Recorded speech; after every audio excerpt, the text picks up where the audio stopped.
Hello everyone, welcome to my channel. So today is the second part of this video. हम लोगों ने कल first part के अंदर अपनी बहुत सारी जो कॉन्सेप्ट्स हैं वो क्लियर करिए थे. आज हम लोग टॉपिक करना शुरू करेंगे इकोनॉमिक ऑब्जेक्टिव से. इससे पहले हम लोगों ने पार्ट 1 कंप्लीट किया था. अगर आप लोगों ने वो पार्ट 1 नहीं देखा तो पहले आप वो देखिए और उसके बाद ये वाली वीडियो जो है वो आप देखिए सो दैट कि आपको ज़्यादा क्लैरिटी आ जाए. Now we are going to start with the topic economic objectives. So कल हम लोगों ने अपने क्लास में और वीडियो में ये देखा था कि बिज़नेस क्या होता है, बिज़नेस के क्या फीचर्स हैं, बिज़नेस के अंदर प्रॉफिट का रोल क्या है, प्रॉफिट क्यों ज़रूरी है एंड बाकी सारी भी चीज़ें, मल्टीपल ऑब्जेक्टिव्स भी हमने देखे. आज हम पढ़ेंगे इकोनॉमिक ऑब्जेक्टिव्स के बारे में. तो सबसे पहले तो हमें ये पता होना चाहिए कि एक बिज़नेस जो है ना उसके प्रॉफिट के अलावा बहुत सारे ऑब्जेक्टिव्स हैं, जिसमें से कल हम लोगों ने पढ़ा मार्केट स्टैंडिंग है, इनोवेशन है. उसी के साथ में एक बिजनेसमैन के कुछ इकोनॉमिक ऑब्जेक्टिव्स भी होते हैं. तो इकोनॉमिक ऑब्जेक्टिव में सबसे पहला उसका ऑब्जेक्टिव वो क्या है, हम लोगों ने कल भी पढ़ा था इसके बारे में, अर्निंग प्रॉफिट्स. तो प्रॉफिट अर्निंग जो है ना वो सबसे मेन ऑब्जेक्टिव है किसी भी बिजनेसमैन का. और प्रॉफिट जो होता है वो क्या है, इनकम होती है किसके लिए, बिजनेसमैन के. और किस चीज़ की इनकम आ रही है उसको, क्योंकि उसने रिस्क को बेयर किया था और वो उसके लिए क्या बन जाएगा, रिवॉर्ड बन जाएगा. पॉइंट नंबर 2 में हमें क्या बताया गया, सर्वाइवल. अब सर्वाइवल के बारे में क्या लिखा है, वो कहते हैं हर एक बिजनेसमैन जो है ना उसकी यही एम है कि वो मार्केट में लॉन्ग रन में सर्वाइव कर सके. विद द कंपटीशन जैसे बढ़ता जा रहा है, कस्टमर की नीड बढ़ रही है, सोर्स ऑफ फाइनेंस उसको मिले, गवर्नमेंट के रेगुलेशंस जो हैं वो ठीक तरीके से अपना सब कुछ मैनेज कर पाए, तो ये भी उसका एक ऑब्जेक्टिव है कि लंबे समय तक अपने कॉम्पिटिटर के सामने टिक पाना. अगर वो अच्छे से नहीं टिक पाएगा, अच्छे से काम नहीं कर पाएगा, तो उसका ये वाला जो इकोनॉमिक ऑब्जेक्टिव है वो पूरा नहीं होगा. थर्ड जो हमारा इकोनॉमिक ऑब्जेक्टिव आता है वो है ग्रोथ एंड डेवलपमेंट. तो बिजनेसमैन जो है उसका ये भी तो ऑब्जेक्टिव है कि वो अपने बिजनेस को टाइम टू टाइम ग्रो करे, डेवलप करे, सो दैट कि मार्केट के अंदर वो मैक्सिमम क्या अर्न कर पाए, मैक्सिमम मार्केट शेयर जो है वो ग्रास्प कर पाए और मैक्सिमम प्रॉफिट जो है वो अर्न कर पाए. तो हमारी इकोनॉमिक ऑब्जेक्टिव जो है उसमें हम लोगों ने क्या याद रखना है, हमारे पास में 3 तरह के इकोनॉमिक ऑब्जेक्टिव्स आते हैं. फर्स्ट है अर्निंग करना प्रॉफिट, दूसरा होता है सर्वाइवल और तीसरा होता है एक बिजनेसमैन के लिए प्रॉफिट अर्न करने के साथ साथ में ग्रोथ और अपनी कंपनी की डेवलपमेंट भी करना. उसके बाद हम अब चलेंगे अपने नेक्स्ट टॉपिक के ऊपर जो है हमारा social objectives of the business. तो social objectives of the business में क्या है, बहुत सारे पॉइंट्स हम कवर करेंगे. पहला पॉइंट है हमारा सोशल ऑब्जेक्टिव्स में कि एक बिजनेसमैन जो है उसका ये सोशल ऑब्जेक्टिव होना चाहिए कि वो सप्लाई करे डिज़ायर्ड प्रोडक्ट की at fair prices. Now fair prices का क्या मतलब है यहाँ पे, रीजनेबल प्राइसेस. रीजनेबल प्राइसेस का मतलब होता है जो प्राइस एक पर्सन नॉर्मल व्यक्ति अफोर्ड कर पाए. किसी भी चीज़ को या किसी भी सर्विस को वो बहुत ज़्यादा प्राइसेस पे अवेलेबल ना करवाए, क्योंकि कस्टमर जो है वो जुड़ नहीं पाएगा उसके साथ में. तो एक बिजनेसमैन की हमेशा यही कोशिश रहनी चाहिए कि जो भी वो प्रोडक्ट या सर्विस प्रोवाइड करे उसको फेयर प्राइसेस पे सेल करे और उसकी क्वालिटी भी अच्छी दे. सेकेंड पॉइंट में सोशल ऑब्जेक्टिव में क्या आना है हमारा कि वो साथ ही साथ में एम्प्लॉयमेंट जनरेशन करे, ज़्यादा लोगों को नौकरियां दे, एम्प्लॉयमेंट अपॉर्चुनिटीज़ क्रिएट करे, लोगों के साथ किसी तरह का डिस्क्रिमिनेशन ना करे, कास्ट के बेस पे, क्रीड के बेस पे, रिलीजन के बेस पे, और सबको इक्वल मानते हुए इक्विटी के साथ में इक्वल ट्रीटमेंट करे और उनको एम्प्लॉयमेंट प्रोवाइड करे. थर्ड जो हमारा ऑब्जेक्टिव है सोशल ऑब्जेक्टिव वो है वेलफेयर ऑफ द एम्प्लॉयज़. अब सबसे इम्पॉर्टेंट एसेट जो होती है ना किसी भी कंपनी की, वो होते हैं उसके अपने एम्प्लॉयज़. अगर उसके एम्प्लॉयज़ सेटिस्फाइड हैं तो वो कंपनी को ज़्यादा अच्छे से कंट्रीब्यूट कर पाएंगे. इसीलिए एक बिजनेसमैन की ये भी ऑब्जेक्टिव होनी चाहिए कि वो अपने एम्प्लॉयज़ की वर्किंग कंडीशन को अच्छा करे, उनको टाइम टू टाइम अच्छी सैलरी दे, अच्छे वेजेस दे, और साथ ही साथ में उनके सेहत के लिए जैसे इंश्योरेंस करवा दे, ताकि उनका जो फैक्ट्री के अंदर जो भी वो काम करे रिस्क वगैरह उनका कम हो सके. देन उसके बाद हमारा नेक्स्ट जो पॉइंट आता है वो आता है इन्वायरमेंट प्रोटेक्शन. अब बिज़नेस जो है वो सिर्फ एम्प्लॉयज़ को ना देखे, कस्टमर को देखे, लेकिन साथ ही साथ में उसको अपने इन्वायरमेंट की तरफ भी एक रिस्पॉन्सिबिलिटी शो करनी चाहिए. तो बिजनेस एंटरप्राइजेस को हमेशा ऐसे मेजर्स अडॉप्ट करने चाहिए जिससे वो इन्वायरमेंट को प्रोटेक्ट करे, और हमेशा जब भी वो प्रोडक्शन कर रहे हैं तो वो इन्वायरमेंट फ्रेंडली टेक्निक को यूज़ करके क्या करना चाहिए, प्रोडक्शन हमेशा करनी चाहिए। इससे क्या फ़ायदा होगा, इससे जो गवर्नमेंट है वो कम इंटरफेयर करेगी, पेनल्टीज़ कम लगेंगी, केसेस कम फाइल होंगे बिज़नेस के ऊपर, और साथ ही साथ में एक गुडविल भी क्रिएट होगी मार्केट के अंदर अगर एक बिजनेसमैन जो है वो इन्वायरमेंट को ध्यान में रखते हुए अपने गुड्स एंड सर्विसेज प्रोड्यूस करेगा। नेक्स्ट हमारे पास जो पॉइंट आता है वो है हमारा कम्युनिटी सर्विस का। कम्युनिटी सर्विस का क्या मतलब हुआ कि एक बिजनेसमैन को बहुत ही एक्टिवली पार्टिसिपेट करना चाहिए कम्युनिटी सर्विसेज में। फॉर एग्जांपल स्कूल्स खोलने चाहिए, ऑर्फनेजेस खोलने चाहिए, हॉस्पिटल्स खोलने चाहिए, जिसकी वजह से जो हमारी वीकर सेक्शंस हैं सोसाइटी के उनका क्या हो सके, ओवरऑल वेलफेयर हो सके। तो हमारे पास जो सोशल ऑब्जेक्टिव्स हैं उनमें हमारे पास में कौन कौन से पॉइंट्स आ गए, ये सारे: supply of products at fair prices, employment generation, welfare of employees, environment protection and community services। तो आपको इकोनॉमिक एंड सोशल ऑब्जेक्टिव्स अच्छे से क्लियर हुए होंगे। अब हम चलेंगे अपने नेक्स्ट टॉपिक के ऊपर जो है हमारा प्रोफेशन।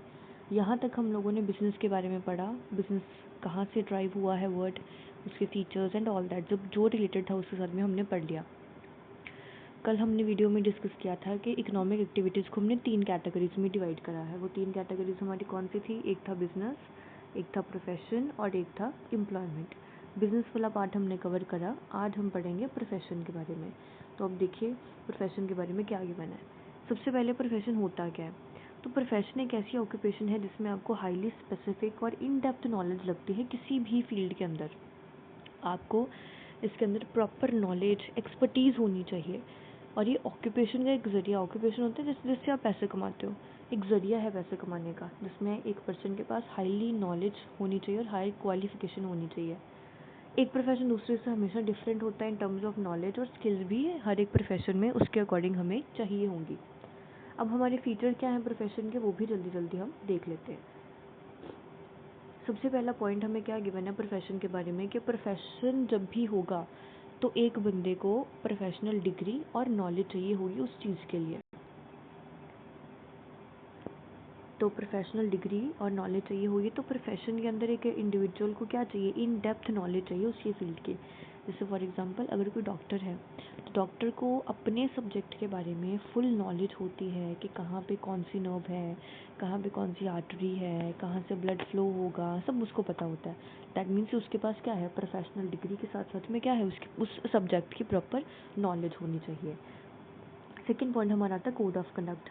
तो कोड ऑफ कंडक्ट का मतलब क्या होता है, पहले हमें वो पता होना चाहिए। कोड ऑफ कंडक्ट का मतलब होता है कुछ स्पेसिफिक रूल्स एंड रेगुलेशंस। तो प्रोफेशन के अंदर ना कुछ स्पेसिफिक रूल्स एंड रेगुलेशंस जो है ना उनको फॉलो करना पड़ता है। रूल्स एंड रेगुलेशंस को ही हम कोड ऑफ कंडक्ट बोलेंगे, जो हमें क्या देगा, कोई प्रोफेशनल एसोसिएशन देगा। अब इसकी एग्जांपल देखते हैं। जैसे कि हमारे इंडिया में जो डॉक्टर्स हैं ना, ठीक है, जब वो डॉक्टर बन जाते हैं तो उनको एक लाइसेंस मिलता है, और वो लाइसेंस उनको कहाँ से मिलता है, मेडिकल काउंसिल ऑफ इंडिया से। और वो अपने आप को यहाँ पे क्या करवाते हैं, रजिस्टर्ड करवाते हैं, तो फिर उनको लाइसेंस मिलता है डॉक्टर का। जिसके पास डॉक्टर के पास लाइसेंस नहीं और वो प्रैक्टिस कर रहा है तो हम उस पर केस फाइल कर सकते हैं क्योंकि वो इलीगल माना जाएगा। तो जो मेडिकल काउंसिल ऑफ इंडिया है वो क्या करेगा, उसको लाइसेंस देगा। तो इसी के साथ में मेडिकल काउंसिल ऑफ इंडिया जो है डॉक्टर्स को बहुत सारी क्या प्रोवाइड करेगा, रूल्स एंड रेगुलेशंस प्रोवाइड करेगा कि उनको अपनी डेली लाइफ में जब भी वो अपना प्रोफेशन जो है उसका यूज़ करेंगे, उसको प्रैक्टिस करेंगे, तो कौन से रूल्स एंड रेगुलेशंस को फॉलो करके उनको अपनी प्रैक्टिस जो है वो करनी है। तो जो प्रोफेशन है ना उसके अंदर हम ये देखेंगे कि बहुत सारे कोड ऑफ कंडक्ट जो है वो फॉलो किए जाते हैं। अगला जो हमारा फीचर है प्रोफेशन का वो क्या है, इसमें लिमिटेड कैपिटल इन्वेस्टमेंट लगती है, बहुत ज़्यादा इसमें आपको कैपिटल इन्वेस्टमेंट नहीं लगती जितनी बिजनेस में लगेगी। उसके बाद जैसे मैंने आपको भी बताया कि अगर हम एक प्रोफेशनल हैं तो हमें क्या करना पड़ेगा, एक बॉडी में, कोई एसोसिएशन बॉडी में अपने आप को रजिस्टर करवाना पड़ेगा। जैसे हमारे इंडिया में अगर कोई पर्सन डॉक्टर बनेगा तो वो कहाँ जाएगा, कहाँ रजिस्ट्रेशन करवाएगा, मेडिकल काउंसिल ऑफ इंडिया में। अगर कोई हमारे देश में एडवोकेट बनेगा तो वो कहाँ जाके अपने आप को रजिस्टर करवाएगा, बार काउंसिल ऑफ इंडिया में। तो ये जो bar council of India, medical council of India, ये क्या है, ये है प्रोफेशनल एसोसिएशंस, जहाँ पे जाके एक व्यक्ति को अपने आप को रजिस्टर करवाना पड़ेगा। अगला पॉइंट है रिस्ट्रिक्टेड एंट्री। तो क्या है कि प्रोफेशन में ना हमें हमेशा याद रखना है कि जिसके पास भी स्पेसिफिक नॉलेज, डिग्री और प्रैक्टिस होगी वही इस फील्ड में एंटर करेगा। हर कोई बंदा इसमें एंटर नहीं कर सकता। जिसके पास स्पेशल स्किल है, मेंबरशिप है, वही क्या करेगा, वही इसमें एंट्री कर सकता है, इसको प्रैक्टिस कर सकता है। अगर आपके पास वो स्पेसिफिक डिग्री या नॉलेज या प्रैक्टिस नहीं है तो आप डॉक्टर नहीं बन सकते, एडवोकेट नहीं बन सकते। You need that practice and knowledge to become a professional in the country. Last हमारा यहाँ पॉइंट क्या है, सर्विस मोटिव का। अब सर्विस मोटिव का मतलब क्या हुआ, जर्नली जितने भी प्रोफेशंस होते हैं उनमें हम क्लाइंट को करते क्या है, अपने को सर्विस देंगे। जैसे हम डॉक्टर के पास जाएंगे तो डॉक्टर हमें प्रिस्क्रिप्शन लिख के देगा दवाई की, तो वो सर्विस दे रहा है। एडवोकेट के पास जाएंगे तो वो हमें लीगल कोई सलाह देगा, एडवाइस देगा, ये क्या है, वो उसकी अपनी एक सर्विस है। तो यहाँ पे जो प्रोफेशन का मोटिव है ना, वो क्या रहता है, हमेशा सर्विस मोटिव रहेगा। ये हम लोगों को पॉइंट याद रखने हैं अच्छे से। होप सो आप सबको यहाँ तक क्लियर हो गया होगा। Now we will move to our next topic, that is employment. अब एम्प्लॉयमेंट का मीनिंग जल्दी से देख लेते क्या लिखा है। वो कहता है कि एम्प्लॉयमेंट एक ऐसी इकोनॉमिक एक्टिविटी है जिसमें इंडिविजुअल्स को हायर किया जाएगा किसी ऑर्गेनाइजेशन की तरफ से, और वो रेगुलर बेसिस पे काम करेंगे और उनको उसके बदले में क्या मिलेंगे, अपनी पेमेंट मिलेगी कोई ना कोई। अब एम्प्लॉयमेंट में जनरली हमें दो चीज़ें मिल सकती हैं। क्या क्या मिल सकता है, या तो हमें मिल सकती हैं वेजेस, या तो हमें मिल सकती है सैलरी। तो जब भी कोई व्यक्ति एक किसी भी ऑर्गेनाइजेशन में काम करेगा और उसका कोई एक बॉस होगा तो वो ही उसको काम बताएगा, और जो एम्प्लॉई है उसको उसके अकॉर्डिंग काम करना है। वो क्या होगा, हमारा एक ऐसी इकोनॉमिक सर्विस जिसमें एक इंसान किस में इंडल जाए, एम्प्लॉयमेंट में। तो एम्प्लॉयमेंट के बारे में हमें कुछ फीचर्स गिवन है, वो भी हम देख लेते हैं। फीचर्स में सबसे पहला पॉइंट हमारा क्या है, ईजी कमेंसमेंट। अगर आपको एम्प्लॉयमेंट में जाना तो वो बहुत ईजी है। क्या करना है, आपको सिर्फ एक अपॉइंटमेंट लेटर चाहिए जो आपका बॉस या आपका एम्प्लॉयर आपको गिवन करेगा, और उसी के साथ में एक सर्विस एग्रीमेंट जो है वो साइन किया जाएगा आपके साथ में। अगर ये दो चीज़ें आपको मिल जाती हैं किसी भी ऑर्गेनाइजेशन की तरफ से तो हम ये कह देंगे कि आप एम्प्लॉयमेंट आपको मिल गई है। इसमें किसी भी तरह की कैपिटल जो है वो रिक्वायर्ड नहीं है। रीज़न, क्योंकि सारा का सारा जो पैसा है वो कौन लगाएगा, आपका बॉस लगाएगा, आपका जो एम्प्लॉयर है वो लगाएगा। आपका यहाँ भी किसी भी तरह का कैपिटल इन्वेस्टमेंट नहीं लगेगा। देन उसके बाद कोड ऑफ कंडक्ट, क्या यहाँ पे कोई रूल्स एंड रेगुलेशंस लगेंगे, यस। तो ये बहुत ज़रूरी है हर एक एम्प्लॉय के लिए कि सारे के सारे जो रूल्स एंड रेगुलेशन उसका बॉस उसको देगा, उसका एम्प्लॉयर उसको देगा, वो उसको फॉलो करेगा। उसके बाद नेक्स्ट पॉइंट हमारा क्या है, नो जॉब ट्रांसफ़र। तो एम्प्लॉयमेंट जो है कहते हैं cannot be transfer one person to another, from one organisation to another. तो जो हमारी एम्प्लॉयमेंट है ना उसमें ट्रांसफ़र नहीं हो सकती। अब यहाँ पे ट्रांसफ़र का क्या मतलब है वो समझ लेते हैं क्या बोल रहे हैं। लेट्स सपोज हम यहाँ पे एक एग्जांपल लेते हैं। मान लीजिए यहाँ पे कोई एक्स पर्सन है और वो एक कंपनी में कोई काम करता है, एम्प्लॉई है। आज वो बहुत ज़्यादा बीमार हो गया, सिक हो गया, ठीक है। तो उसने अपने भाई को बोला कि तू आज मेरी जगह पे जाके वहाँ पे जो एम्प्लॉयमेंट मेरे को मिली हुई है उसका वो काम करके आ रहा, ठीक है। अब यहाँ पे क्वेश्चन ये है कि क्या एक्स वाई को ये बात बोल सकता है कि जाओ वहाँ पे और जाके मेरा काम कराओ, आज मैं ठीक नहीं हूँ या बीमार हूँ। तो नो, ऐसा नहीं हो सकता। एक्स जो है अपनी एम्प्लॉयमेंट वाई को ट्रांसफ़र नहीं कर सकता। ऐसा क्यों, क्योंकि जो कॉन्ट्रैक्ट साइन किया गया है कंपनी का या एम्प्लॉयर का वो किसके साथ किया गया, एक्स के साथ, ना कि वाई के साथ। तो जो एक्स है वो वाई को नहीं बोल सकता कि आज मैं बीमार हूँ और तू मेरी जगह पे जाके कोई काम करके कंपनी में आ जाता है। This is not possible. तो ये जो पॉइंट है आपको ये समझा रहा है कि यहाँ पे किसी भी तरह का जॉब ट्रांसफ़र जो है वो नहीं किया जा सकता। उसके बाद हमारा अगला पॉइंट परफॉर्मेंस। तो एम्प्लॉय को बहुत सारी जो भी ड्यूटीज़ उसको दी जाएंगी एम्प्लॉयर की तरफ से उसको टाइम टू टाइम परफॉर्म करनी है। और उसके बाद हमारा अगला पॉइंट है वेजेस। तो हमने अभी पढ़ा कि अगर आप एम्प्लॉयमेंट में एंटर कर जाते हैं, एम्प्लॉयमेंट आपको मिल जाती है, कोई काम आप कर रहे हैं, तो उसके बदले में आपको दो ही चीज़ें मिल सकती हैं। क्या क्या मिल सकता है, या तो वेजेस या तो सैलरीज, जो आपको कौन देगा, आपका एम्प्लॉयर यानी कि बॉस।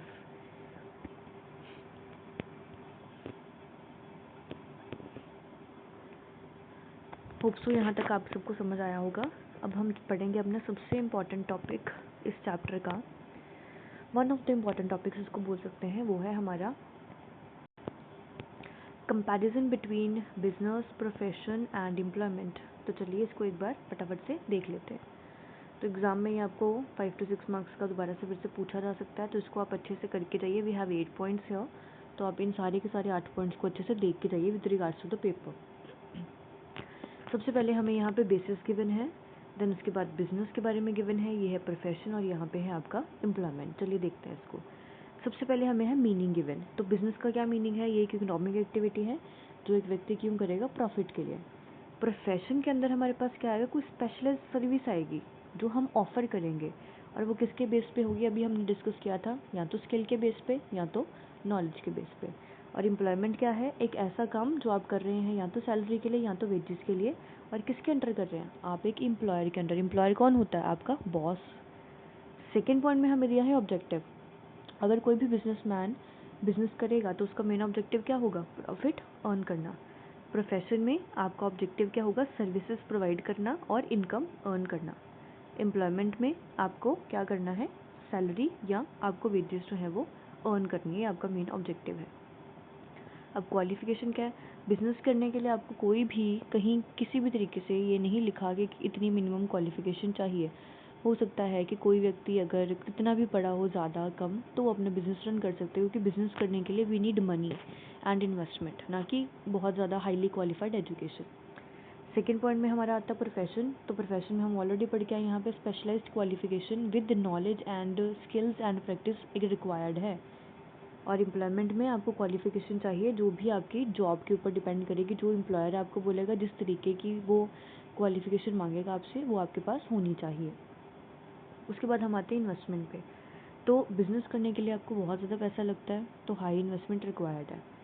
प्रोफेशन में आपको मॉडरेट इन्वेस्टमेंट चाहिए, और एम्प्लॉयमेंट में जैसे हमने डिस्कस किया, यहाँ भी किसी तरह की इन्वेस्टमेंट हमें नहीं चाहिए, क्योंकि जितना पैसा है, जितनी इन्वेस्टमेंट है, वो कौन लेके आएगा, आपका एम्प्लॉयर लेके आएगा। रिस्क देखें तो बिज़नेस में बहुत रिस्क है, क्योंकि बहुत फ्लक्चुएशंस आती हैं, डिमांड है, सप्लाई है, गवर्नमेंट की पॉलिसीज़ हैं, इंटरनेशनल मार्केट है, तो बहुत सारी अलग अलग तरीके की यहाँ पे हमें फैक्टर्स जो हैं हमारे बिज़नेस को इफेक्ट कर सकते हैं, तो रिस्क के चांसेस भी यहाँ ज़्यादा रहेंगे। प्रोफेशन में हमारे पास में थोड़ा मॉडरेट रिस्क है, और एम्प्लॉयमेंट में हमारे पास रिस्क नहीं है। Then we have next point, it is return. तो बिज़नेस करेंगे तो प्रॉफिट मिलेगा, प्रोफेशन में प्रोफेशनल फीस मिलेगी, और एम्प्लॉयमेंट में क्या मिलेगा, सैलरी या तो वेजेस। कोड ऑफ कंडक्ट की बात करें तो यहाँ पे किसी भी तरह का बिजनेसमैन को खुद के लिए कोई कोड ऑफ कंडक्ट नहीं फॉलो करना, ठीक है। वो अलग बात है कि गवर्नमेंट बहुत सारे रूल्स देती है, उसको तो वो फॉलो करेगा, लेकिन क्या बिजनेस के अंदर उसके ऊपर कोई कोड ऑफ कंडक्ट लग रहा है, कोई रूल्स एंड रेगुलेशंस लग रहे हैं, तो आंसर इज़ नो। तो यहाँ पे उसके लिए कोई कोड ऑफ कंडक्ट नहीं होगा। लेकिन प्रोफेशन में we have a professional code of conduct. हमने अभी जैसे देखा, medical council of India doctors को कोड ऑफ कंडक्ट देगी, और बार काउंसिल ऑफ इंडिया जो है वो एडवोकेट्स को क्या करेगा, एडवोकेट्स को हमारा जो कोड ऑफ कंडक्ट है वो प्रोवाइड करेगा। एम्प्लॉयमेंट की अगर बात करें तो क्या है, जो भी एम्प्लॉयर ने रूल्स एंड रेगुलेशन एम्प्लॉय को दे दिए, उसने वही फॉलो करने हैं, क्योंकि यहाँ पे कोई स्पेसिफिक हमारे पास स्पेशलाइज्ड बॉडी ऑफ नॉलेज, या मान लीजिए कोई स्पेसिफिक हमारे पास एसोसिएशन तो है ही नहीं, तो यहाँ पे देखेगी कि हाँ एम्प्लॉय सही से काम कर रहा है कि नहीं, जो भी बॉस कहेगा उसके अकॉर्डिंग ही काम करना पड़ेगा, और वही रूल्स उसको एम्प्लॉय को मानने पड़ेंगे। लास्ट में हमारे पास एग्जाम्पल्स हैं। तो बिजनेस की एग्जांपल है शॉपकीपर, मैन्युफैक्चरर और ट्रेडर। प्रोफेशन में बहुत सारी एग्जांपल्स आप लिख सकते हैं, डॉक्टर है, लॉयर है, सीए है, आर्किटेक्ट है। एम्प्लॉयमेंट में आपका टीचर है, बैंक एम्प्लॉय है, क्लर्क है, गवर्नमेंट एम्प्लॉय, ये सारी उसकी एग्जांपल्स हैं। होप सो आपको अब डिफरेंस जो है वो अच्छे से क्लियर हो गया होगा। अगर फिर भी आपको डाउट हो, you can raise your doubt by writing in the comment box and comment section. मैं ट्राई करूँगी कि मैं आपके सारे डाउट्स जो हैं वो सारे के सारे क्लियर कर दूँ। Now we will move to our next topic, which is the classification of business activities. अभी हमने क्या क्या कंप्लीट करा, रिवाइज कर लेते एक बार। अभी हमने बिजनेस के बारे में पढ़ लिया, we have done with profession, हमने एम्प्लॉयमेंट के बारे में पढ़ लिया, और हमने इन तीनों का डिफरेंस भी अच्छे से देख लिया। अब हम नेक्स्ट टॉपिक में क्या देखेंगे, बिजनेस एक्टिविटीज़ की क्लासिफिकेशंस देखेंगे। कि बिज़नेस तो हमने पढ़ लिया कि क्या होता है, लेकिन बिजनेस एक्टिविटीज़ क्या होती हैं, उसके आगे फर्दर क्लासिफिकेशंस क्या हैं वो भी देखेंगे। तो बिज़नेस की एक्टिविटीज़ को हमने दो पार्ट्स में डिवाइड कर दिया, एक इंडस्ट्री है और दूसरी है हमारी कॉमर्स। चलिए इसको देखते हैं। सबसे पहले हमें ये देखना है कि जो इंडस्ट्री है उसका क्या मीनिंग है। तो इंडस्ट्री जो होती है ना, वो सारी ऐसी इकोनॉमिक एक्टिविटीज़ होती हैं जहाँ पे किसी भी रॉ मटेरियल को हम प्रोसेस करेंगे और उसको किस में कन्वर्ट कर देंगे, फिनिश गुड में। लेट्स से हम लोग शुगर केन अपनी फैक्ट्री में लेके आए, और उस शुगर केन से हम लोगों ने क्या कर दिया, हमने उसकी शुगर बना दी। तो वो जहाँ पे बन रही है ना, वो क्या है, आपकी इंडस्ट्री। इस प्रोसेस के टाइम पे हम कुछ वैल्यू एडिशन करेंगे, जैसे हमने शुगर से शुगर बनाई तो कुछ वैल्यू ऐड करी, कॉटन से क्लोथ बनाया तो कुछ वैल्यू ऐड करा, और फाइनल प्रोडक्ट जो है ऑब्वियस है कि उनकी वैल्यू ज़्यादा रहेगी और वही हमारे जो नीड्स हैं या वांट्स हैं उनको सेटिस्फाई करेंगे। उसके बाद हम पढ़ेंगे कि इंडस्ट्री की क्लासिफिकेशंस कितनी है, कितने बेसिस पे हमने इंडस्ट्री को आगे फर्दर क्लासीफाई कर रखा है। तो इंडस्ट्री हो सकती है 3 तरह की, first is primary, second is secondary and third is tertiary industry. तो सबसे पहले हम पढ़ेंगे प्राइमरी के बारे में। तो प्राइमरी जो हमारी इंडस्ट्रीज़ हैं वो किसके साथ रिलेटेड होती हैं, तो ये जो इंडस्ट्रीज़ हैं इसमें हम सारी वो एक्टिविटीज़ करेंगे जो extraction and processing of natural resources के साथ रिलेटेड हैं। तो प्राइमरी इंडस्ट्री की आगे फर्दर 2 टाइप्स आपको मिल जाएंगे। प्राइमरी इंडस्ट्रीज होती क्या है, जो नेचर से कुछ ना कुछ एक्सट्रैक्ट कर रही है, नेचर से एक्सट्रैक्ट करके उनको कुछ कन्वर्ट कर रही हैं। जैसे इसमें 2 पार्ट्स हैं, एक्सट्रैक्टिव है एंड जेनेटिक। एक्सट्रैक्टिव के अंदर हमारा क्या आएगा, जिसमें आप कुछ ना कुछ एक्सट्रैक्ट कर रहे हो, कहाँ से, हमारी ज़मीन के अंदर से, हवा से, पानी से। तो जब भी आप कुछ निकाल रहे हो ज़मीन से, हवा से, पानी से, कहीं से भी, तो वो होता है एक्सट्रैक्ट करना, ठीक है।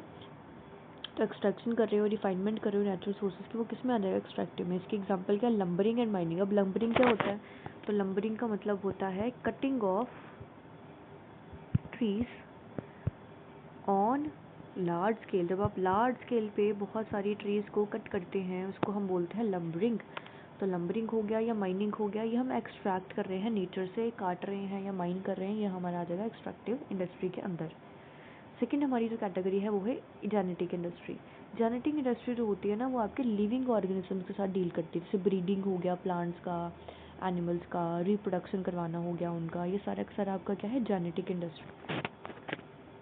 तो जेनेटिक इंडस्ट्री की एग्जांपल हमारे पास क्या हो सकती है, पोल्ट्री, ठीक है, जहाँ पे अंडे वगैरह रखते हैं आप लोग, मुर्गियाँ वगैरह हो गई, और फिश ब्रीडिंग, कुछ लोग होते हैं जो फिश को खुद से पालते हैं और बेचते हैं आगे।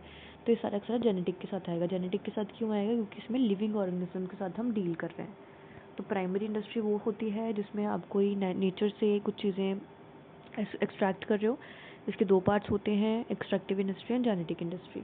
नाउ फर्दर हमारे पास जो अगली इंडस्ट्री आती है वो है सेकेंडरी इंडस्ट्री। अब सेकेंडरी इंडस्ट्री क्या है, ये ऐसी इंडस्ट्री होती है जो रॉ मटेरियल कहाँ से लेगी, प्राइमरी इंडस्ट्री से, उसको फर्दर करेगी प्रोसेस, और प्रोसेस करके किस में कन्वर्ट कर देगी, फाइनल गुड्स में। इस तरह की इंडस्ट्री को हम बोलते हैं सेकेंडरी इंडस्ट्री। सेकेंडरी इंडस्ट्री की आगे 2 टाइप्स हैं, एक है आपकी मैन्युफैक्चरिंग इंडस्ट्री और दूसरी है आपकी कंस्ट्रक्शन इंडस्ट्री। तो सबसे पहले हम समझेंगे मैन्युफैक्चरिंग इंडस्ट्री को। तो उसके नाम से समझ में आ रहा है कि मैन्युफैक्चरिंग का क्या मतलब होगा, to make something, to manufacture something. तो ये जो इंडस्ट्रीज़ होती है मैन्युफैक्चरिंग इंडस्ट्री, इसमें सेमी फिनिश गुड को आप फिनिश गुड में कन्वर्ट कर दोगे, सो दैट कि फाइनल कंज्यूमर तक पहुँचे और फाइनल कंज्यूमर इसको यूज़ कर पाए। फॉर एग्जांपल हमारे पास कॉटन था, कॉटन से हमने क्लॉथ बना दिया, तो वो क्या हो गया, कहाँ बनेगा, वो मैन्युफैक्चरिंग इंडस्ट्री में बनेगा। मैन्युफैक्चरिंग इंडस्ट्रीज़ को हमने फर्दर करा है अपने 4 पार्ट्स में डिवाइडेड। सबसे पहले हमारी इंडस्ट्री आती है एनालिटिकल। तो एनालिटिकल इंडस्ट्री एक ऐसी इंडस्ट्री होती है जहाँ पे हम एनालाइज करेंगे एक सिंगल प्रोडक्ट को, उसको डिफाइन करेंगे और उसमें से अलग अलग एलिमेंट्स को निकालेंगे। अब इसकी एग्जांपल हम लोग देखते हैं। इसकी एग्जांपल क्या हो सकती है, जैसे मान लीजिए हमारे पास होता है पेट्रोलियम। तो जब हम पेट्रोलियम को इंडस्ट्री में लेके जाएंगे ना, तो इसी से हम निकालेंगे पेट्रोल, इसी से हम निकालेंगे डीजल, और इसी से हम बहुत सारे और भी प्रोडक्ट्स जो हैं अपने एक्सट्रैक्ट करेंगे। क्योंकि हमने इस वाले जो हमारा रॉ मटेरियल था पेट्रोलियम, उसको एनालाइज करा, और एनालाइज करके हमने फर्दर आगे बहुत सारे क्या करे, सब इसके गुड्स जो हैं वो निकाल दिए इसके अंदर से।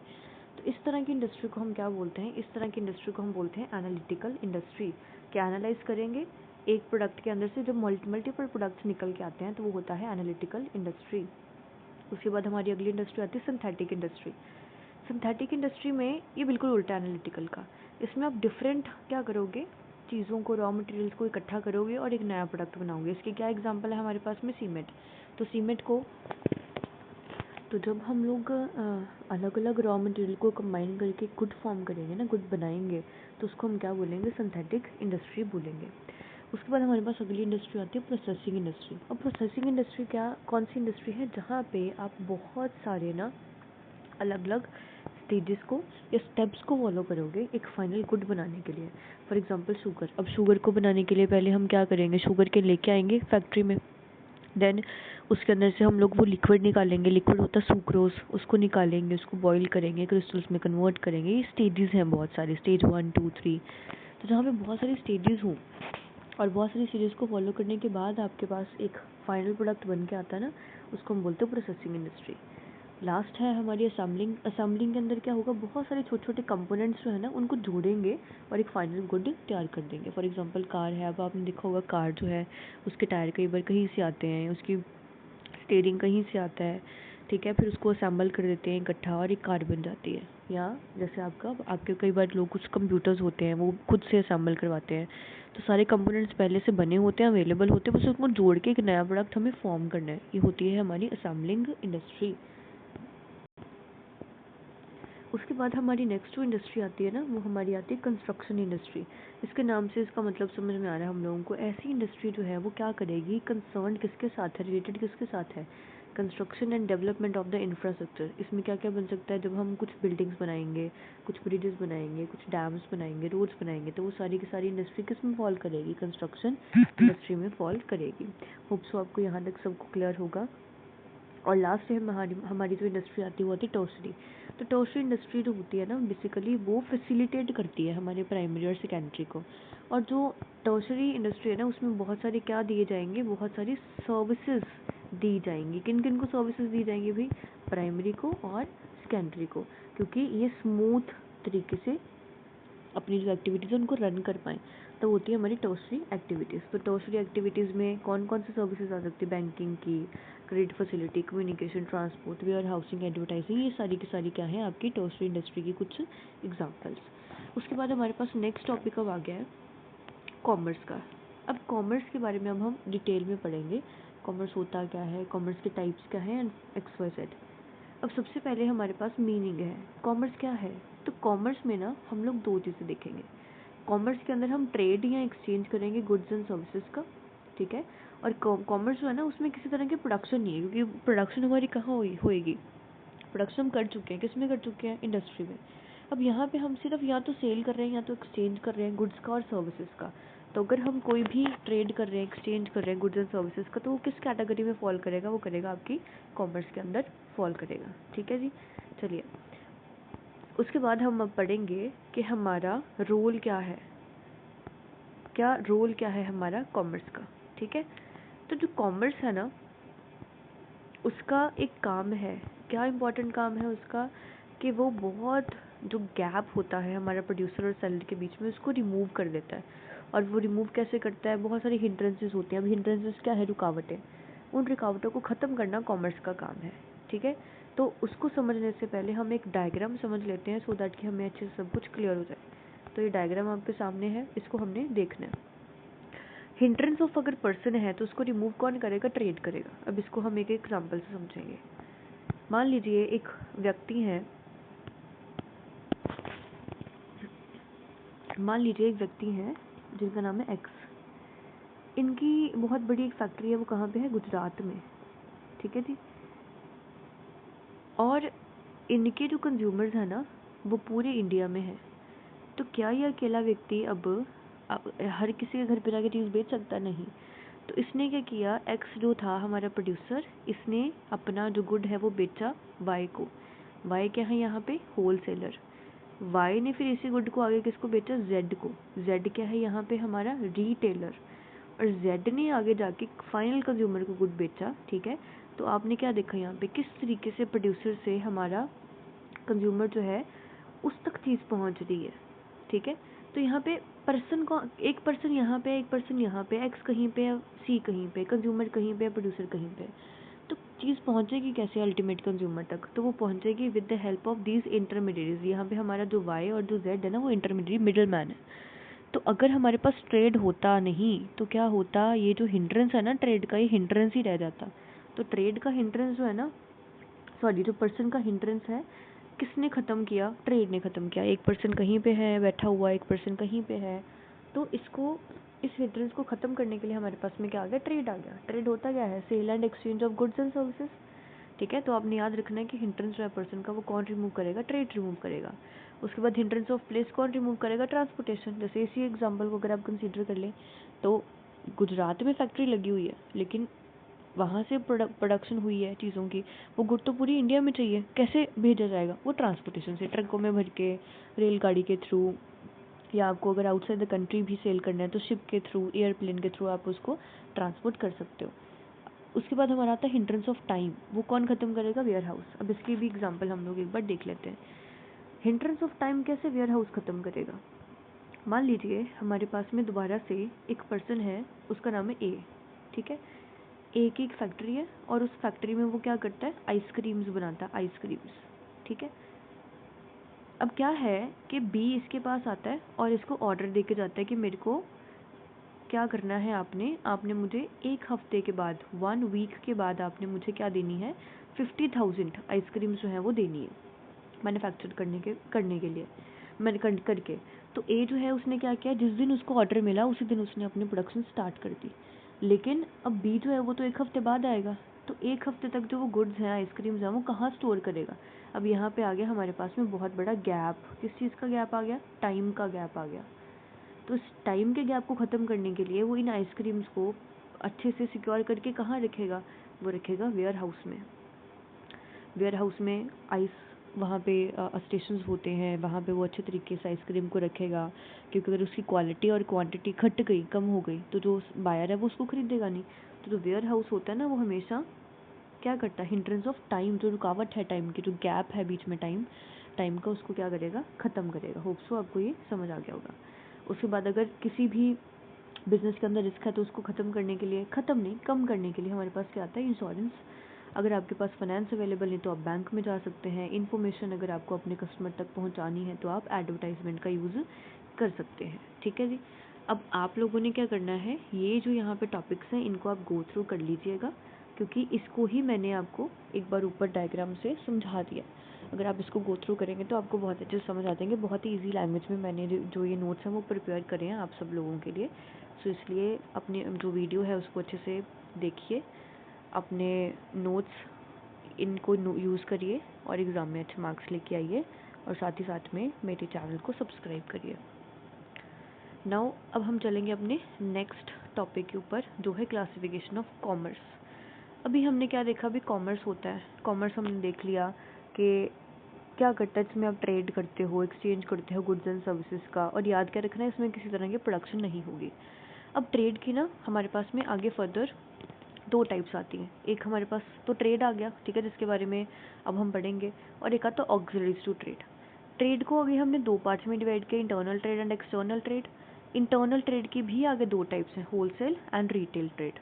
एक्सटर्नल ट्रेड की 3 टाइप्स हैं, इम्पोर्ट है, एक्सपोर्ट है और एंटरपोर्ट है। ऑक्सिलरीज टू ट्रेड क्या होती है भी पढ़ेंगे, उसमें हमारा आ जाएगा transportation, warehouse, insurance, banking, communication, advertising. अब हम इनको 1 बाय 1 क्या करेंगे? डिस्कस करेंगे। सबसे पहले हमारे पास में आता है ट्रेड। तो ट्रेड का मीनिंग क्या है? ट्रेड का मतलब होता है बाय करना और सेल करना। किस किस को? गुड्स एंड सर्विसेज को। तो हमने अभी क्या डिस्कस किया? ट्रेड 2 तरह का हो सकता है, एक तो हमारा इंटरनल, एक्सटर्नल। तो इंटरनल को डोमेस्टिक ट्रेड भी बोल सकते हैं, और एक्सटर्नल को इंटरनेशनल ट्रेड के नाम से भी हम जानते हैं। तो सबसे पहले हम पढ़ेंगे एक्सटर्नल ट्रेड या इंटरनेशनल ट्रेड के बारे में।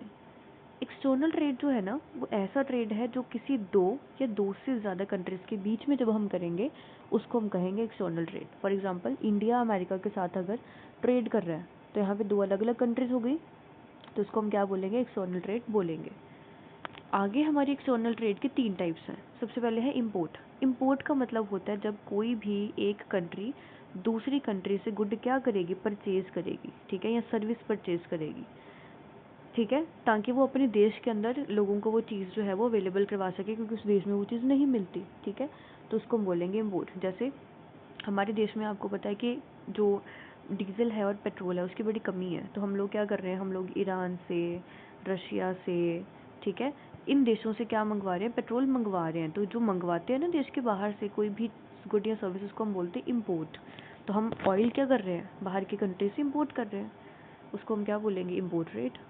उसके बाद हमारा आता है एक्सपोर्ट। एक्सपोर्ट का मतलब होता है जब एक देश अपने देश के अंदर से किसी दूसरे देश को कोई गुड या सर्विस सेल करेगा, उसको हम बोलते हैं एक्सपोर्ट। जैसे हमारे इंडिया में हमारे पास बहुत ज़्यादा वीट है, ठीक है, हमारे पास राइस है, तो हम क्या करेंगे? हम उन कंट्रीज़ को वो क्या करेंगे? सेल करेंगे। तो जब हम अपनी कंट्री से दूसरी कंट्रीज को वो सेल करेंगे, हम उसको क्या बोलेंगे, हम उसको एक्सपोर्ट बोलेंगे। तीसरा अब हमारे पास जो टाइप आता है ना वो आता है एंटरपोर्ट। अब एंटरपोर्ट क्या है? एंटरपोर्ट को समझने के लिए हम एक एग्जांपल समझेंगे।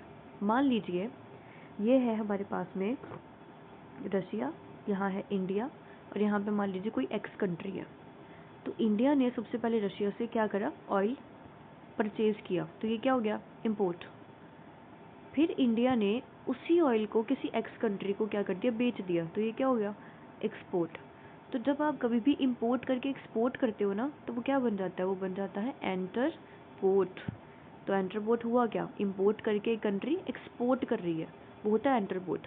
तो मीनिंग देखिए इसका, तो वो कहता है इसमें सबसे पहले हम इंपोर्ट करेंगे गुड्स का एक फॉरेन कंट्री से, और उसका पर्पस क्या, अपने पास नहीं रखना हम लोगों ने, उसको एक्सपोर्ट कर देना किसी अनदर कंट्री को, पर किस प्राइस पे, हायर प्राइसेस पे। हमने जब खरीदा कम प्राइस पे खरीदा, उसको बेचा हमने ज़्यादा प्राइसेस पे, और प्रॉफिट खुद कंट्री अर्न करेगी जो भी मिडिल में होगी। तो इस तरह के ट्रेड को हम क्या बोलेंगे, एंटरपोर्ट ट्रेड। ठीक है, तो ट्रेड की 3 टाइप्स हमने पढ़ी। हमने एक्सटर्नल ट्रेड की, इंटरनेशनल ट्रेड की 3 टाइप्स पढ़ी, इंपोर्ट पढ़ा, एक्सपोर्ट पढ़ा और एंटरपोर्ट पढ़ा। अब हम पढ़ेंगे इंटरनल ट्रेड के बारे में। इंटरनल ट्रेड को डोमेस्टिक ट्रेड के नाम से भी हम जानते हैं। तो अगर कोई ट्रेड देश के बाउंड्री के अंदर चल रहा है तो उसको हम क्या बोलेंगे, इंटरनल ट्रेड। जैसे ये हमारा देश है, अगर हम देश के अंदर अंदर कहीं पे भी ट्रेड करेंगे तो उसको हम क्या बोलेंगे, इंटरनल ट्रेड बोलेंगे। इंटरनल ट्रेड के 2 पार्ट्स हैं, wholesale trade and retail trade. Wholesale trade क्या होता है, होलसेल ट्रेड में कोई भी व्यक्ति बाय और सेल करता है गुड को, किसमें, लार्ज क्वांटिटी में। और उसका पर्पस क्या है कि जो भी गुड उसने पीछे से खरीदा उसको वो क्या करेगा, आगे रीसेल करेगा। हमेशा ही ये जो गुड्स हैं बल्क में परचेज करते हैं होलसेलर्स मैन्युफैक्चरर से, और लेटर वो रिटेलर्स को स्मॉलर क्वांटिटीज़ में बेचेंगे। इसकी एग्जांपल देख लेते हैं एक बार। मान लीजिए यहाँ पे हमारा प्रोड्यूसर है, ये होलसेलर है और ये रिटेलर है। सबसे पहले होलसेलर ने प्रोड्यूसर से क्या करा, बल्क में, बल्क मतलब बहुत ज़्यादा क्वांटिटी में जो गुड है वो परचेज करा।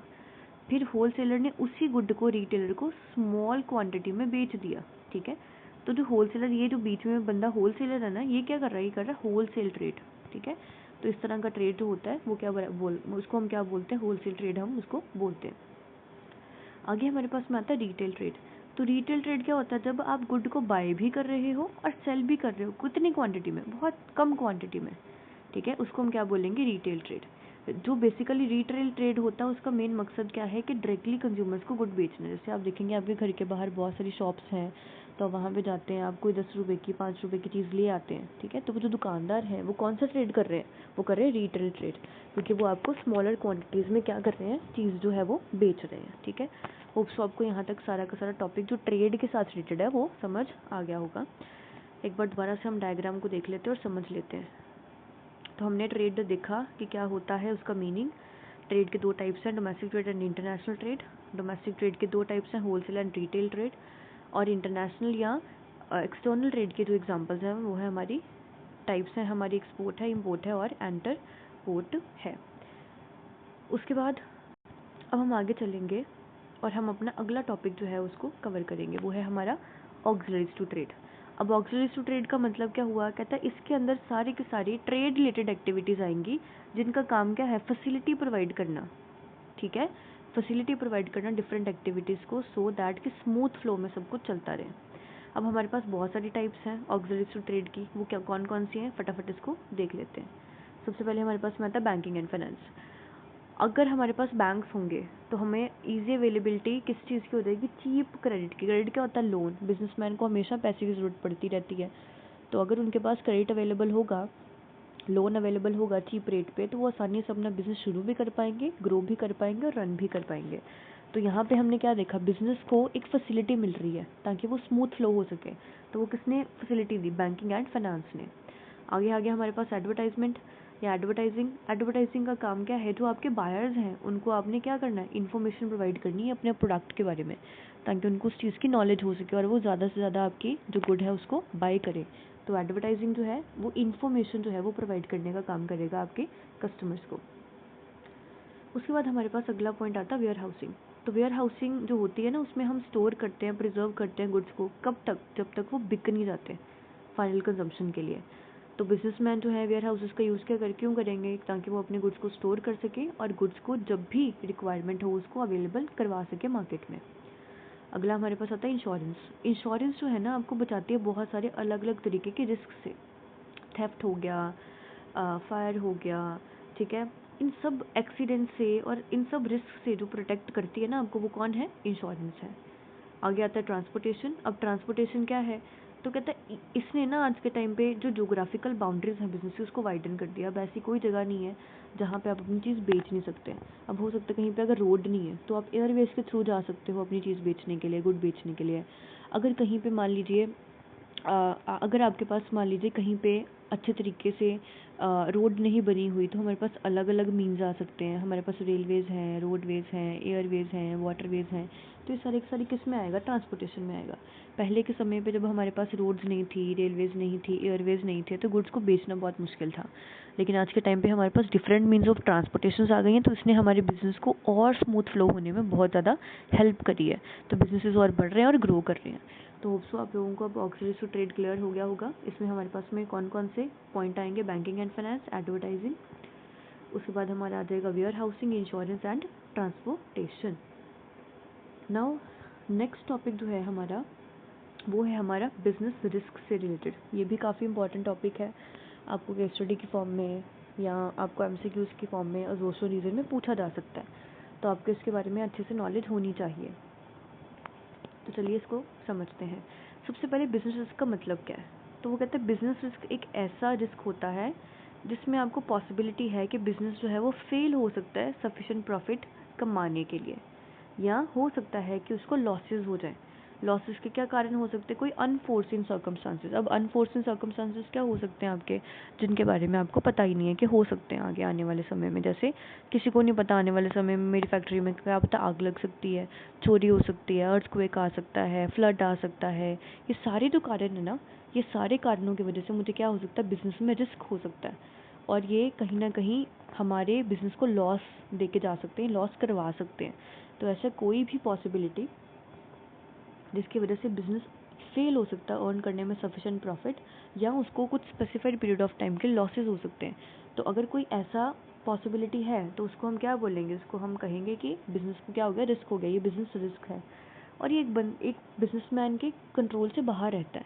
बिजनेसमैन इसको कंट्रोल नहीं कर सकता। हाँ, कहीं ना कहीं तक इसको कम कर सकते हैं, लेकिन इसको 100% ख़त्म नहीं कर सकते। इसको कंट्रोल कैसे कर सकते हैं, ये कम कैसे कर सकते हैं? विद द हेल्प ऑफ, अभी हम पढ़ के आए हैं, इंश्योरेंस। अगर आप इंश्योरेंस करवा लो तो, लेकिन 100% हम रिस्क को ख़त्म नहीं कर सकते। उसके बाद हमारे पास में आता है अगला टॉपिक, वो है आपका टाइप्स ऑफ बिजनेस रिस्क। अब रिस्क के भी टाइप्स हैं दो। पहला है हमारे पास स्पेकुलेटिव बिजनेस रिस्क और दूसरा है हमारे पास pure business risk. Speculative business risk क्या होता है? एक ऐसा रिस्क जिसमें आपके पास इक्वल चांस है कि हो सकता है आपको प्रॉफिट हो जाए या आप लॉस इनकर कर लें। ये इसलिए होता है क्योंकि बहुत सारे हमारे एक्सटर्नल इन्वायरमेंट में चेंजेस आते थे। कभी गवर्नमेंट की पॉलिसी बदल गई, लोगों के टेस्ट एंड प्रेफरेंस बदल गए, डिमांड में फ्लक्चुएशंस आ गई। तो ये सारी चीज़ें जो है आपको स्पेकुलेटिव बिजनेस रिस्क जो है वो दे सकती हैं। जैसे एग्जाम्पल यहाँ पे हमें क्या दिया है? आपने स्टॉक मार्केट में कोई इन्वेस्टमेंट करा या बिजनेस में इन्वेस्टमेंट करा, या तो हो सकता है कि लॉस हो जाए या तो हो सकता है प्रॉफिट हो जाए। तो दोनों के चांसेस यहाँ पे बराबर है, ठीक है? या तो प्रॉफिट हो जाए या तो लॉस हो जाए। तो दोनों में से अगर कोई भी यहाँ पे चांस बनता है, ठीक है, तो उसको हम किसकी कैटेगरी में डालेंगे? हम डालेंगे उसको स्पेकुलेटिव बिजनेस रिस्क की कैटेगरी में। उसके बाद हमारे पास में अगला जो रिस्क आता है वो आता है प्योर बिजनेस रिस्क। अब इसके नाम से समझ में आ रहा है कि या तो सिर्फ आपको लॉस होगा या तो नहीं होगा, प्योर है। अब जैसे यहाँ पे एग्जांपल क्या है, मान लीजिए अगर थेफ्ट हुई तो लॉस हुआ, और अगर थेफ्ट नहीं हुई तो कोई लॉस नहीं हुआ। आपके एम्प्लॉय ने कंपनी के अंदर कोई फ्रॉड कर दिया तो लॉस हुआ, और अगर नहीं किया तो कोई लॉस नहीं हुआ। या तो लॉस होगा या नहीं होगा, या तो हाँ है या तो ना है। तो अगर इस तरह का कोई रिस्क है तो हम उसको किस में फॉल करेंगे? प्योर बिजनेस रिस्क में उसको फॉल करेंगे। उसके बाद हमारे पास जो नेक्स्ट टॉपिक आता है वो है हमारा nature of business risk. Nature क्या है? बिजनेस रिस्क होता है किस तरीके का है? तो सबसे पहले वो कहते हैं कि जो बिजनेस रिस्क है ना वो पार्ट एंड पार्सल है। आप रिस्क को, मैंने अभी जैसे क्या बताया, ख़त्म नहीं कर सकते पर कम कर सकते हो। तो रिस्क जो है ना कि इसेंशियल एलिमेंट होता है हर एक बिजनेस का। हर एक बिजनेस चाहे वो छोटा है, बड़ा है, कौन सा गुड प्रिपेयर बना रहा है, मैन्युफैक्चर कर रहा है, डजेंट मैटर, हर एक स्पेसिफिक अमाउंट ऑफ रिस्क जो है वो रहेगा ही रहेगा। पार्ट एंड पार्सल है, इंपॉर्टेंट है ये। देन उसके बाद जो रिस्क है वो क्यों आता है? क्योंकि अनफोर्सिन सर्कमस्टांसेस हैं। अनफोर्सिन सर्कमस्टांसेस का मतलब कुछ ऐसे सर्कमस्टांसेस जिनके बारे में हमें आने वाली फ्यूचर में पता ही नहीं क्या हो सकता है। तो अगर कोई ऐसा हमारे पास में सर्कमस्टांस है जिसके बारे में हमें पता ही नहीं है और वो अराइज हो गया, तो उसके वजह से भी हमारे पास क्या आ सकता है, बिजनेस रिस्क हमें हो सकता है। उसके बाद यहाँ पे कुछ एग्जांपल्स मैंने दे रखे हैं, आप इसको पढ़ सकते हैं कि अनसर्टेनिटीज़ या अनफोर्सिन सर्कमस्टांसेस कौन कौन से हो सकते हैं। आप इसको एक बार गो थ्रू कर लीजिएगा। उसके बाद हमारा थर्ड पॉइंट आता है डायरेक्टली रिलेटेड टू प्रॉफिट। तो वो कहता है अगर आप रिस्क नहीं लेंगे तो हो सकता है कि प्रॉफिट भी आपको ना हो। तो higher the profit higher the risk higher is the profit. तो पॉसिबिलिटी है कि अगर आपने रिस्क लिया तो आपको प्रॉफिट होने के चांसेस भी ज़्यादा हैं। इसको हम पहले भी डिस्कस कर चुके जब हमने प्रॉफिट वाला टॉपिक अपना पार्ट 1 ऑफ द वीडियो में करा था। उसके बाद अगला हमारा पॉइंट था डिग्री ऑफ रिस्क। तो डिग्री ऑफ रिस्क जो है ना वो बिजनेस टू बिजनेस वेरी करता है, साइज़ पे भी वेरी करेगा। अगर मान लीजिए बिजनेस आपका छोटे लेवल पे है तो रिस्क कम होगा। बिजनेस अगर बहुत बड़े लेवल पे आप कर रहे हो तो बिजनेस में रिस्क भी ज़्यादा होने के चांसेस बढ़ जाते हैं, ठीक है। और ये भी डिपेंड करता है कि आप किस तरह के गुड्स बना रहे हो। अगर आप बहुत ऐसे गुड्स बना रहे हो जिसमें डेली बहुत चेंजेस आते हैं जैसे फैशन के गुड्स, तो उसमें भी रिस्क ज़्यादा रहेगा। टाइप ऑफ गुड में भी देखना पड़ेगा रिस्क, और साथ ही साथ में कि हमारा जो बिज़नेस है वो स्मॉल लेवल पे काम कर रहा है, मीडियम पे कि लार्ज पे, ये भी जो है हमारे बिजनेस के ऊपर इफेक्ट करेंगे। देन अब हम आ जाते हैं अपने अगले टॉपिक के ऊपर जो है कॉजेज़। अब हमने ये तो पढ़ लिया बिजनेस रिस्क होता क्या है, क्यों, इसका नेचर क्या है। अब हमें ये भी तो पता होना चाहिए इसके कारण क्या है, क्यों, किन कारणों से बिजनेस रिस्क हो सकता है, वो कारण कौन कौन से हैं। सबसे पहले हमारे पास आता है नेचुरल कॉजेज़। नेचुरल कॉजेज़ ऐसे होते हैं जो कुदरती आफतें आती हैं हमारे पास में, ठीक है। आफतें आती हैं जैसे मान लीजिए ड्रॉट आ गया, फ्लड आ गया, अर्थक्वेक आ गया, या हैवी रेनफॉल हो गई। ऐसी ऐसी जो चीज़ें जो नेचुरल हैं, जो हमारे बिजनेस को लॉस कर सकते हैं, वो सारे कॉजेज़ किस में फॉल करेंगे, नेचुरल कॉजेज़ में। सेकंड हमारे पास में आता है इकोनॉमिक कॉज। इकोनॉमिक कॉज का क्या मतलब है, ऐसी चीज़ें जो आपकी अनसर्टेनिटीज़ तो है ही है पर किसके साथ एसोसिएटेड है। कॉम्पिटिटर की कोई पॉलिसी आ गई, कोई चेंज हो गया प्राइस में, कंज्यूमर का प्रेफरेंस बदल गया, तो वो सारी कौन सी कॉजेज हैं, इकोनॉमिक।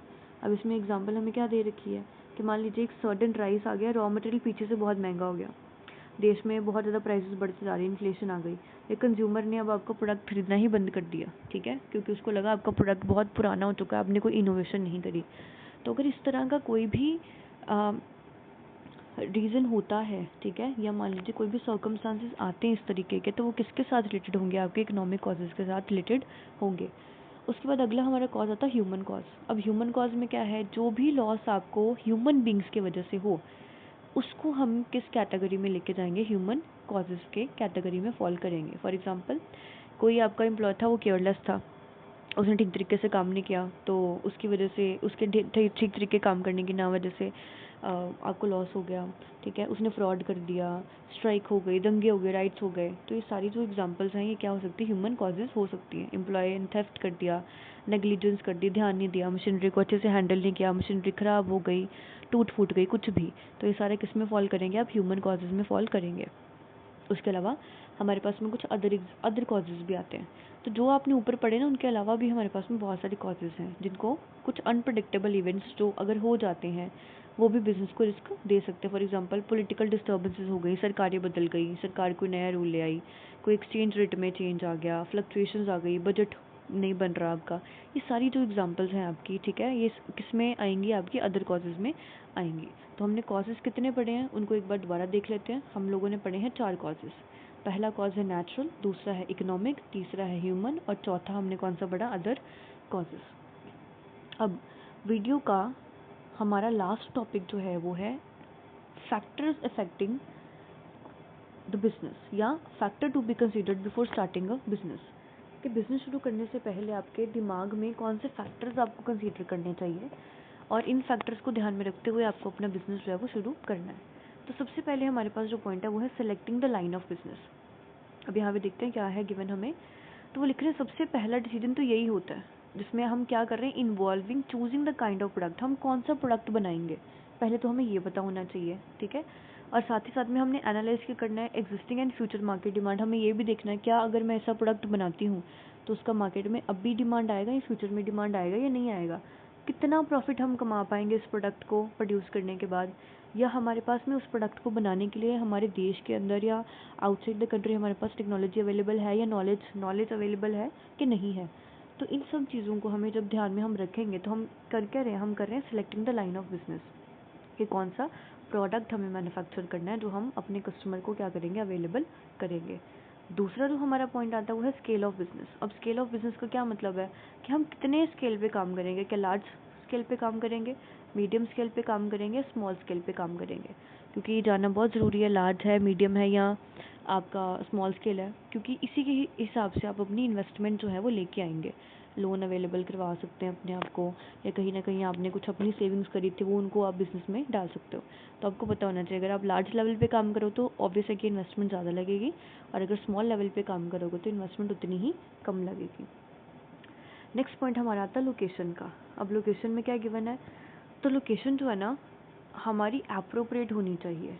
हमें ये देखना है कि हमें अपनी फैक्ट्री, हमें अपनी इंडस्ट्री वहाँ लगानी है जहाँ पे हमें इजी और चीप अवेलेबिलिटी हो जाए किसकी, रॉ मटेरियल की। अब यहाँ पे एग्जांपल क्या, मान लीजिए मैंने ये डिसाइड किया कि मैं लेदर के शूज़ बनाऊंगी, तो लेदर के शूज़ बनाने के लिए मुझे आसपास ही वहाँ इंडस्ट्री लगानी जहाँ से मुझे आसपास से क्या मिल जाए, सस्ती और अच्छी क्वालिटी की लेदर मिल जाए। अगर मैं अपनी फैक्ट्री किसी ऐसी जगह पे लगा दूंगी जहाँ पे वो रॉ मटेरियल अवेलेबल नहीं, तो मेरी कॉस्ट बहुत बढ़ जाएगी, ट्रांसपोर्टेशन का खर्चा बढ़ जाएगा, तो बहुत सारी प्रॉब्लम्स आएंगी। तो हमें उस जगह पे अपनी इंडस्ट्री और फैक्ट्री लगानी है जहाँ पे हमें ईजी अवेलेबिलिटी हो रॉ मटेरियल की और लेबर की, ट्रांसपोर्टेशन सही हो, सड़क हो वहाँ पे, रेलवेज़ हों अच्छी, पावर हो, इलेक्ट्रिसिटी आ रही हो, और इंफ्रास्ट्रक्चर फैसिलिटीज़ भी आसपास में होनी चाहिए। इंफ्रास्ट्रक्चर फैसिलिटीज़ में आपको क्या आ जाएगा, आपके बैंक्स अवेलेबल होनी चाहिए वहाँ पे, ठीक है, वाटर अवेलेबल होना चाहिए, ये सारी चीज़ें आपको उसी जगह पे अवेलेबल होनी चाहिए जहाँ पे आप फैक्ट्री लगाओगे। तो फैक्ट्री या इंडस्ट्री लगाने से पहले आपको ये वाला पॉइंट भी ध्यान में रखना है कि लोकेशन हमारी ऐसी होनी चाहिए जहाँ पे हमें हर एक चीज़ हमारे प्रोडक्ट के साथ रिलेटेड अवेलेबल हो जाए। अब हमारा नेक्स्ट पॉइंट जो है वो क्या है, फाइनेंस। अब हर एक बिज़नेस को अपने आप को एस्टैब्लिश करने के लिए, रन करने के लिए क्या लगेगा, पैसा। तो जो फाइनेंस है ना वो बहुत ही इंपॉर्टेंट एलिमेंट होता है किसी भी बिज़नेस का। तो बिज़नेस को स्टार्ट करने से पहले ना हम लोगों को ये देख लेना चाहिए कि हमारे पास ऑल्टरनेटिव कौन कौन से हैं, पैसा हमें कहाँ कहाँ से सकता है, ठीक है। क्या हम शेयर्स निकाल के पैसा रेज करेंगे, क्या हम बैंक से लोन लेंगे, या हमारी कुछ पास सेविंग्स पड़ी हुई हैं हम उनको निकालेंगे। तो फाइनेंस जो है ना वो प्रायर ही आपको अवेलेबल करवा के रखना है, क्योंकि अगर आपको बिज़नेस शुरू करना है तब भी पैसा लगेगा, और अगर बिज़नेस शुरू हो भी जाए तो उसके बाद भी आपको काफ़ी बड़ी अमाउंट में पैसा जो है वो डे टू डे खर्चों के लिए बहुत सारा पैसा लगेगा। तो आपको फाइनेंस जो है वो हर टाइम अवेलेबल अपने पास रखना चाहिए। तो ये भी आपका एक इम्पॉर्टेंट फैक्टर है जो आपको ध्यान में रखना है अपने बिज़नेस को स्टार्ट करने से पहले। उसके बाद हमारा अगला पॉइंट आता है फिजिकल रिक्वायरमेंट। अब फिजिकल रिक्वायरमेंट में क्या आ जाएगा, मशीनरी, इक्विपमेंट, टूल, टेक्नोलॉजी। तो हमें ये भी पता होना चाहिए कि अगर हम फैक्ट्री लगा रहे हैं तो क्या हमारे पास में मशीनरी, टेक्नोलॉजी, इक्विपमेंट्स, टूल्स हमारे पास अवेलेबल हैं सारे के सारे कि नहीं है। अगर नहीं है तो कहाँ से मिल सकते हैं, ये सारी नॉलेज हमें होनी चाहिए। उसके बाद हमने क्या करना, प्लांट लेआउट।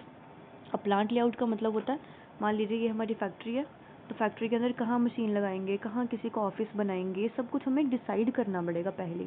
तो प्लांट के अंदर, प्लांट मतलब जो आपकी फैक्ट्री है जहाँ पे प्रोडक्शन होगी, कहाँ पे कौन सी मशीन लगेगी, कैसे लगाएंगे उसको, ये सब भी आपको पहले से डिसाइड करना पड़ेगा जब आप अपना बिजनेस शुरू करोगे तब। तो उसके अलावा हमारे पास अगला पॉइंट आता है efficient and dedicated man power. अब मैन पावर क्या होता है, आपके वर्कर्स, आपके मैनेजर्स। तो अगर आपने फैक्ट्री में मशीन लगा दी तो वो खुद से तो नहीं चलेगी ना, तो उनको चलाने के लिए भी हमारे पास में वर्कर्स लगेंगे, एम्प्लॉयज़ लगेंगे, मैनेजर्स लगेंगे जो सबको हैंडल करेंगे।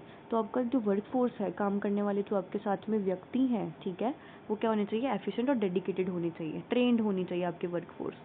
उसके साथ ही साथ में हमें ये भी देखना चाहिए कि एक बिजनेसमैन अपनी टैक्स को प्लान पहले ही करके चले। उसको पता होना चाहिए वो कौन सी कंट्री में बिज़नेस करने लगा है, वहाँ के टैक्स के रूल्स कैसे हैं, उनको सबको देख लेना चाहिए, और प्रायर नॉलेज की उसके पास होनी चाहिए। और लास्ट में जब हम ये सारे फैक्टर्स को देख लेंगे तो हम अपना अब क्या कर देंगे, बिज़नेस जो है वो शुरू कर देंगे। तो सारी की सारी जितने भी फैक्टर्स हमने ऊपर पढ़े उनको कंसीडर करने के बाद हम क्या करेंगे, सूटेबल डिसीजन लेंगे और अपना बिज़नेस जो है वो कमेंस कर देंगे। कमेंस का क्या मतलब हुआ कि हम अपना बिज़नेस स्टार्ट कर देंगे। तो तो आज की वीडियो में हमने अपना पूरा चैप्टर ख़त्म कर लिया, सिर्फ we are left with the history, ठीक है। वो भी हम अपनी एक और वीडियो में कंप्लीट कर देंगे। अगर आपको मेरी वीडियो अच्छी लगी हो तो उसको लाइक करिएगा, कमेंट करिएगा। और इस चैप्टर को अब हमने मोस्टली ख़त्म कर दिया है, हिस्ट्री रह गई है, तो मैं साथ ही साथ में आपको अब इसके कुछ क्वेश्चन आंसर्स भी करवाने शुरू करूँगी केस स्टडी के फॉर्म में, MCQ के फॉर्म में। और अगर आपको चैनल अच्छा लगा है तो उसको लाइक करिए। आज हम अपना चैप्टर ख़त्म कर चुके हैं, we are left with the history. वो हम करेंगे अगले अपनी एक और वीडियो के अंदर। So thank you so much for watching the video, like and subscribe it, and thank you so much.